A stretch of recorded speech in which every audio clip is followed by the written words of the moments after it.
Hi, Riley with Chronicles of Liberty. Working on video number 16, Life, Liberty, and the Pursuit of Happiness. I want to take a step back a little bit and discuss in part where many of the thoughts these men who philosophically were so adamant about natural rights. There was maybe one of the greatest philosophers of their time, John Locke, an Englishman who died in 1704. So he was 2 or 3 decades ahead of them. He wrote several essays about man and their relationship to God, or more likely religion, and was heavily influenced by the Baptist theology of the day. But John Locke wrote a theory, and it's called Locke's theory of rights or natural rights. Simply put, suggests that in a natural state, all people were equal and independent, and everyone had a natural right to defend his or her life. I mean, granted, for that time of society, it was his life. And his life, health, liberty, or possessions. He defended the claim that men are by nature free and equal against claims that God had made all people naturally subject to a king or a monarch. He argued that people have rights, such as the right to life, liberty, and property. Locke used the claim that men are naturally free and equal, and that they were capable of entering a social contract where people in the state of nature conditionally transfer some of their rights to the government in order to better ensure the stable, comfortable enjoyment of their lives. Liberty and property. He suggested that government should exist by the consent of the people in order to protect the rights of the people and promote the public good. Governments that fail to do so can be resisted and replaced with new governments, which is why Locke believed the right of revolution was very important.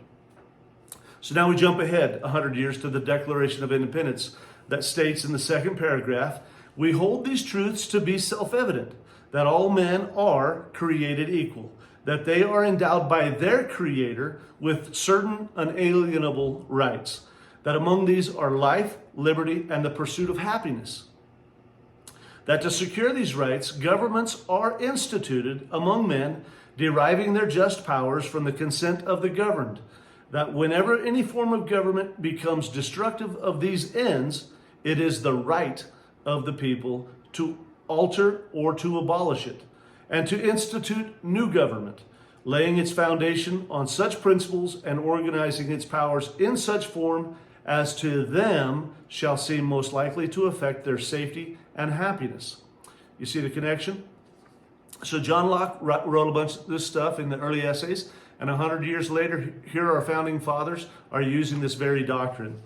And I find it really fascinating to discern the differences between Locke's premise of life, liberty, and property and the final draft of the Declaration of Independence, life, liberty, and the pursuit of happiness. Why the difference?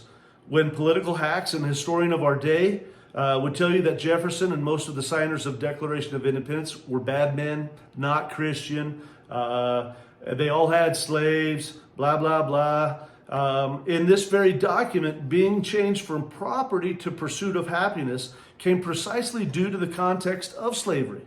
This country was founded on Christian philosophies. Most were conflicted in the reality of slavery, and all were in the context of the 1600s and 1700s, which defined them.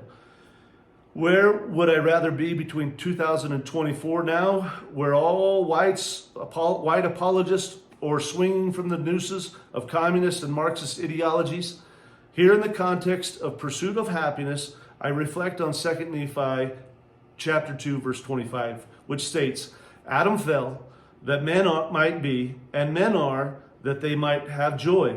And I'll conclude with the following statement from Fisher Ames back in the day.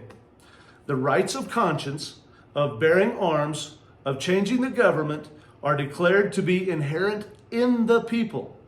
Could my family crest be any more applicable or appropriate in today's society? Jus meum tabor." Again, it means I will defend my rights. And that's what it's all about, people. It's natural rights, and we were given those by God. Have a great day.